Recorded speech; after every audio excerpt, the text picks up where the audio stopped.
I'm Zarina Dimitrova, a strategic partner and mentor to businesses in the process of transformation. Join me on Grow and Learn as we explore a range of topics from personal development and career advancement to relationship building and financial management. With practical advice, inspiring stories, and expert interviews, we'll give you the tools you need to thrive in every aspect of your life. Join us as we share insights and strategies that can help you achieve your personal and professional growth objectives. Welcome to Grow and Learn, Curious Minds. This is Zarina, your host. Today we're going to be speaking technology. My guest is Sharekh, who is the founder of a company called CleverX. He's a technology guy who used to work for Gartner. Now he's developed this platform that he's going to tell you all about, but it has to do with connecting people to research teams. And with this, I'm welcoming Sharekh to give us the details. Hi, Sharekh. Hi, Zarina. Pleasure to be here. Very nice to have you as well. Sharekh, you've been deep in technology. What did you do at Gartner exactly? It was something Yeah, what you started, right? So just to give the listeners some context, I'm a software engineer by trade. Studied my computer science engineering from a pretty decent school back in India, and then worked for multiple technology companies before I landed my job at Gartner. So Gartner was a place where we were involved with working with the top level people in governments and large enterprise organizations to help them make informed decisions on technology.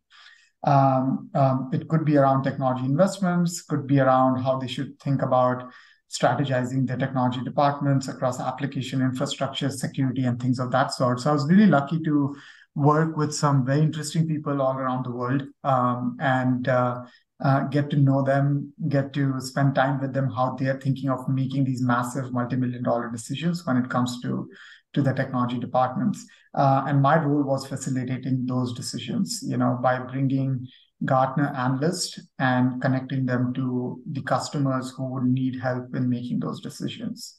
It's been a fascinating ride, just looking at how companies see technology changing their work, changing the way these businesses operate, and how we would help them major decisions across the spectrum. Yeah. Okay, and so out of this experience, your current company was born, CleverX. I understand it is, you have identified some gaps at Gartner that you were able to fill with the new company. Can you tell us a bit more about the model, what exactly it enables people to do? Yeah, absolutely. So Gartner, for people who don't know what Gartner does, it's a New York public listed company. It's been around for a few decades now. And they are the leading company in the world when it comes to technology research. They connect with a lot of CIOs, head of technology, CTOs all around the world to understand how they feel about technology, how that's going to change their work and their companies. And when I worked into Gartner, for me, it was more about my technology experience coming together with market research, because Gartner does a lot of research to bring those insights for these customers. And I figured out, while working at Gartner, that companies globally spend around $75 billion conducting market research. It could be any kind of research. So it could be a B2C research, which is just trying to get some insights from Ford buyers, people who want to buy Ford cars or Tesla, versus making major decisions like, hey, should we use AI in our company, and the use cases around that AI for that specific organization or the type of industry. And when I got deeper into market research space, understanding how it works, we figured out that there's 40% fraud that happens on online surveys. And that's that's one of the most biggest method that companies use to figure out insights when they're conducting online surveys with enterprise people. And there's a 40% fraud in that space. What does that mean? Where's the fraud coming from? Yeah, so what happens is, in the traditional way of conducting online surveys, when a company, let's say, wants to talk to 1,000 CEOs of large companies, right, to conduct a survey on what is the macro trend for 2024? Is there going to be a recession or not? Or how do they see risk in businesses versus growth? When those traditional survey are done, the researcher doesn't even know who these 1,000 people are individually. This might be a shocker to a lot of people, but it happens because of GDPR and compliance laws. The people who conduct these research do not share individual identities. In my view, I think that's a bad way of doing things because that's been happening for the last 20, 30 years. And we've completely flipped that model with my new company, which is CleverX, which is a marketplace for market research. What that means is it looks very much like LinkedIn, where you can sign up on the platform and you can connect with thousands of people who are very senior business professionals, and you can individually invite them for your online survey. So you have all the transparency where I would know exactly who my survey respondents were, so I can be confident in my decision making because I know that these were legitimate people who came in to participate in my survey. I know them individually, and I can even connect with them one-on-one if I want to discuss more things with them or do video calls with these individuals after conducting an online survey. So I think we flipped that model where we're bringing more transparency and trust to the process to eradicate that 40% loss on fraud that happens in online surveys, especially in the B2B world. So the fraud is actually coming from the companies that conduct the surveys, these intermediaries, because because the GDPR gives them the buffer not to disclose who they're interviewing. This is what you meant. Okay. Yeah, it's basically a conflict of interest because financially the middleman wants to give you as many responses as they want, right? But they don't want to, and these are unreliable panel providers. Not all panel providers are like that, but there's a majority of them which are doing these things which should be stopped, in my view, or eliminated completely. Because for them, the conflict of interest is, I want to give as many responses so I can make money off of that survey. But if I give the exact identity of these people, I'm more accountable to that process. And those responses will not be covered as successful responses. So they use the mask of GDPR and privacy laws to tell their customers that, hey, we cannot share it because of these reasons. In reality, what we've seen, where thousands of surveys happen on our platform, actual people who are respondents are completely okay to share their information. That's the reality. Yeah, but okay, did GDPR entered in space around 2015? What was the case before that? Do you know? I mean, it shouldn't have been the case of fraud. So the problem is there are two things that these panel providers share with their customers. One is like, hey, your insights will get biased if you ask them for their identity. So that's one. And the second thing, before GDPR, what the B2B world did not do well in the market research space was they carried out the same traditional ways of doing B2C surveys. They didn't come up with a new way of doing it because the pricing between a B2C and a B2B survey is massive. For example, a B2C survey would cost a company somewhere between $5 to $10. But if you go on the spectrum of B2B, because these are very senior business professionals, that could even range from $80 to $200.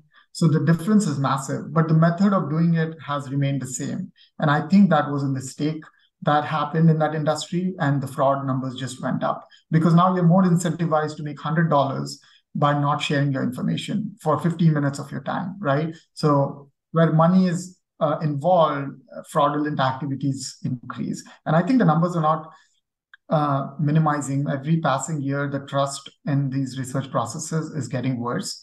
And we are trying to come up with a model, a novel approach that solves that problem. All right, let's hear more details about CleverX then. So it's LinkedIn-like. You get there, you select the target group for your research, and what happens next? Yeah, and what you have to do is simply connect your survey tool to our platform. So let's say you programmed your survey on Qualtrics or Confirm It, or even Typeform or Google Forms, right? Wherever you've hosted and programmed your survey, you can bring that link into our system, into our platform, and connect it to the audience that you want to conduct survey with.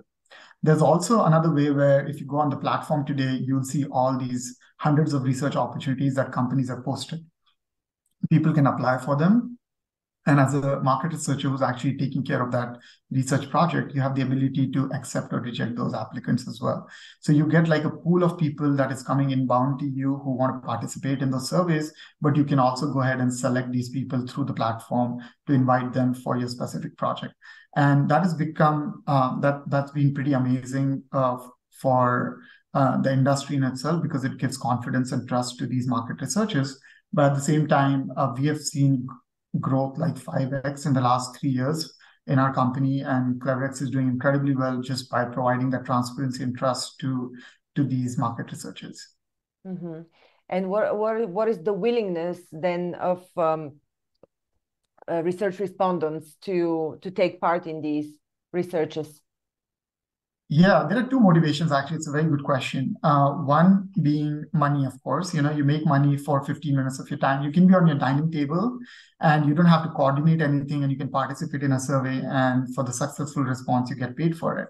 But the second motivation that we've seen, which is also equally important, all these senior business professionals also want to know what is the outcome of these survey results. Right. Because they're participating in these surveys because they're excited about their industry or there's something new happening there. So usually they go and connect and chat with their researcher as well, asking them, hey, can you send me like a one-pager once this research study is completed for me to know what really happened in this survey, because it's just, something that I would like to learn about as well. So this it's was two also things. the Gartner model, as far as I remember, because I have also worked in a technology company, and I have participated in such surveys myself, and I know that they've been promising me also these short reports once the survey is done. I'm aware of the model.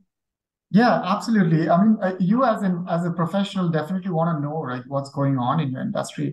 And that's a pretty big motivation for people to acquire that knowledge if you participate in a survey. Gartner model goes a little bit beyond just research reports, right? So a lot of people know them about research reports, but their major revenue source is actually advisory, which means like you can connect with their analyst. The person who actually created that report, you can actually have a call with them for 30 minutes to get insights about your specific unique use case and learn a little bit more about making that decision. So the model goes further beyond just research into advisory space as well. I think that's where the revenues come from most of the times. Yeah, I see. Okay, so apparently there is enough demand, as you're saying. Your company has 5x in the past 3 years. What is your interest in technology? Which areas of technology are you personally interested in? What are you following? What are the trends now? Can you share a bit? Yeah, I mean, it might sound cliche, but I genuinely believe like AI is the next, internet. I mean, the way internet changed us in the last 15, 20 years with online purchases, getting a cab, ordering your meals, or just getting your groceries, that has been like a huge phenomenon, right? Your education now is happening on the internet too. So I think AI is that next evolution in the world of technology. I'm very, very closely associated to a lot of companies who are working on it.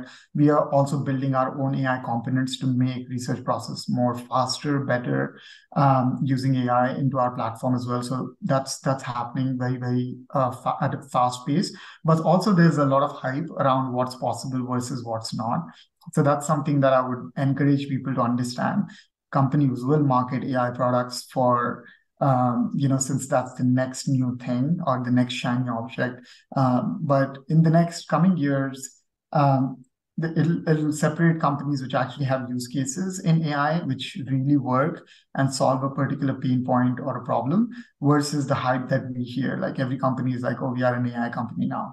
And that's not going to be true in the next coming few years. So a lot of companies, startups might fail, who are taking a dig at in that AI space, but you will also see some incredible companies coming out of that space in the next 5 to 10 years. So it's a very, very fascinating field. I wasn't that excited ever about blockchain or crypto, although I live in Silicon Valley where that was a huge thing at the time. But I genuinely believe that AI is going to be very transformational for everyday use cases in our personal lives as well as at work. And it's going to definitely change the way we see things in the next 5 to 10 years. Mm-hmm. And when you're speaking and when you're observing trends on AI, are these mostly related to end user products, or are these related to B2B products or to processes, or what are the majority of applications that you're observing, like huge developments? Yeah, The there's a potential there. continent. Yeah, I think more than startups who will benefit from AI are going to be companies which are traditional businesses which have a huge amounts of data that's very private. That data is not publicly available. So if the distinction that you want to make is everyone's so excited about ChatGPT, and so am I. It is basically the reflection of all the content that the world has created, or us as a human race, we've created and publicly posted, right? It has scraped all that information to a very large degree. These are large language models, and provides you that insight or that information that comes out of overall as a human race, right? But there is this data that's also in a very, very large quantity that's sitting within companies. So that data, let's say, could be data that Walmart has, or data that specifically resides inside Amazon or within a construction company. That data is the most powerful source, I believe, for these AI applications to work with, to give those use cases or solve certain pain areas where that technology can be applied to. So more than startups, I think large enterprises have a edge over startups because they own that data. And that is going to be a very fascinating thing to watch. So my small suggestion to founders who are working in the AI space would be to get access to that data. Now your product can be a way to get access to that data and use that data to train models and solve those problems. But just getting general access to that data is not a differentiator today, because that already exists with multiple companies like OpenAI and other players which are coming into the space. So that proprietary data is going to make a difference between how good that AI application is trained and how it operates, because that data is not accessible to everyone. Mm-hmm. And how is your personal business, CleverX, developing in light of the development of AI? How would this change? How do you see it developing in the future? Yeah, I think in our case, we're building a product which will allow people to not just look for audiences within our platform. So we have like a decent number of people, close to around 16, 17,000 people on the platform, very senior business professionals. But we are heading into a direction where our AI would be with just instructing it with natural language, saying like, hey, I'm conducting a survey study for people who own trucking companies, and I want to understand these 5 things from them. Can you find those people for me? So it should be able to bring out those people within our platform as well as outside our platform. So people who are on platform and off platform, and give you the ability to conduct research with people who don't even exist on our platform. So that's one of the use cases. The other use cases are, when you conduct video interviews on the platform, it would just not provide you with the transcripts or the information that you're recording, just like we're doing it on the podcast, but it should also be able to provide you these golden nuggets and insights that are coming out of those conversations. It can even further go to a level where it sees your micro expressions as a human being and can provide you some insights. Like in product testing, that is a very, very common thing that happens today, and some companies are already working on it, where just looking at your expressions, but when you're giving a feedback on a product or a service, it can actually tell you like what are the kind of emotions you're feeling right now, apart from the language and the words that you're speaking. Right. So that's really valuable for research purposes, right? So there are plenty of use cases that you're going to see come out in this space. Overall, the job of the market researcher will become easier and faster, and hopefully cheaper with the technology being adopted like at scale. That's how I see it in the coming years. And how about, I'm not going to ask you about direct pricing. Of course, people can reach out and check it out for themselves. But is it a subscription base? How do people participate? Is it a per project basis? Yeah, most of the things that happen on a platform are project based. So companies come and let's say they want to like interview or survey 500 people. They'll actually connect their audiences to the survey that they have, or they want to conduct video interviews, one-on-ones with senior business professionals. They can do that as well. And once you successfully transacted on those number of surveys, you pay for the numbers that you have achieved into that online survey or conducting a video interview. So you can connect your bank account or credit card to the platform and just make the payouts from there, because the platform also allows these companies to incentivize these industry professionals, not just through money, but you can even give them options to donate that money that they've earned through the platform for any causes that they care about. And we care about that too as a company. The other thing you can do is send them Amazon gift vouchers or Nike gift vouchers, things of that sort. So you get this entire end-to-end cycle where you can eliminate the middlemen out of the equation and be directly involved with your research respondent rather than someone taking that place or doing that job for you as a middleman. Yeah, very interesting. I like the business model a lot. Talking about business models and startups, tell us a bit about your starting up story. How did it all start? Do you have a co-founder? What does it take to build such a company? Yeah, I'm one of those unlucky guys who don't have a co-founder. So all the pressure is on me while building the company. But I started off as a solo founder. I'm happy about it, but sometimes it gets difficult as a solo founder because you have a lot of things to take care of just by yourself. But the journey was very fascinating for us. When I left Gartner, I started off this company and we launched our first version of the product in 2020. The first version was launched and we were trying to figure out product market fit, which is the holy grail for any startup. Basically, have you built something that actually people want and they're ready to pay money repeatedly over time to use your product? The first year for us was quite difficult. Like we were not able to figure out who really needs our product and why they would want to use us and why is it a differentiated product for them. But we quickly tested it out with multiple different personas, different industry verticals. We were lucky to find, research as a space in that time, because this product can also be used by financial firms to do their own research around companies and make their investment decisions. It can be used by technology departments to make investment decisions in technology. But we found a sweet spot with market research people. I think they were struggling with this problem because the single most determinant factor in market research is the quality of your respondents. And that's what we are really, really good at. And that opened up all the doors for us. So all the largest or the leading market research companies use CleverX as a platform today. We power research through these companies, we power research for companies like the TikTok, Twitters, the Microsoft of the world.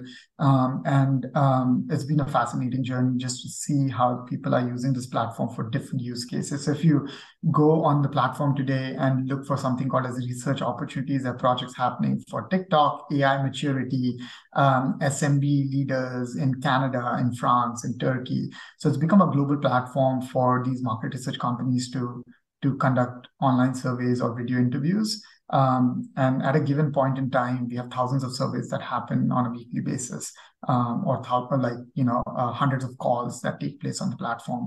So which is very exciting to watch. But the overall, I think the journey has been very rewarding. We were lucky to find product market fit very quickly into our journey, which is often not the case for even companies who have raised millions of dollars. So it's been an amazing ride, and we're ready to scale the company now going forward, which is doing millions of dollars in terms of revenues now, and hopefully we get to the next milestone very soon. Yeah. Good luck with that. How big is your team currently? Yeah, so we have 16 employees full time and a few contractors. Hopefully by end of the next year we should be doubling down on the team size. Yeah. Well, good luck raising money. Thank you very much for all the information you shared. It was very interesting. Sharekh, anything that you would like to share that I've missed? Maybe share also how people can reach you, the site. Absolutely.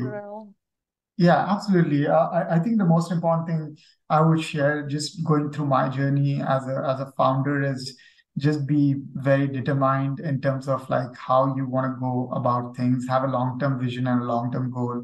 Don't give up too quickly, because things look bad sometimes, but they're not that bad. So just having a very stoic view towards things, being calm in situations which could be difficult, I think people should apply that philosophy. We get bogged down with things very easily. So just staying in control of how we feel is such an important part of being successful. And of course, I'm happy to, connect with your audiences anytime. You can look up CleverX or me on LinkedIn. I think that's the only channel that I use actively. I'm not on any other social media. Just not a very social person, I guess. But they can connect with me on LinkedIn, and my name is Sharekh. So Sharekh. I should hopefully come into the first few results on LinkedIn, and happy to share my thoughts on any other topic. Awesome. Thank you so much for this insightful conversation. Thank you for listening to Grow and Learn. We hope that you found our podcast informative, engaging, and inspiring. Our mission is to help you keep growing and learning, and we hope that our conversations and insights have provided you with practical advice and useful perspectives. If you're looking for personalized support and guidance to help you achieve your personal or professional growth objectives, I offer a range of services to help. As a trusted management partner and mentor, I work with businesses in the process of transformation, looking for new streams of business as well as M&A. With an extensive professional network of experts and mentors, I can bring on board the right person or team based on the specific needs of the company I'm working with. To learn more about the services I offer and how I can help you achieve your goals, visit my website at grownlearn.org. You can also reach out to me via email or social media. I'd love to hear from you. And if you enjoyed this episode of Grow and Learn, please subscribe to our podcast and leave us a review. Your feedback is important to us, and it helps us to continue to create content that is relevant and valuable to our listeners. Thanks again for listening, and we look forward to sharing more insights and perspectives with you in the future.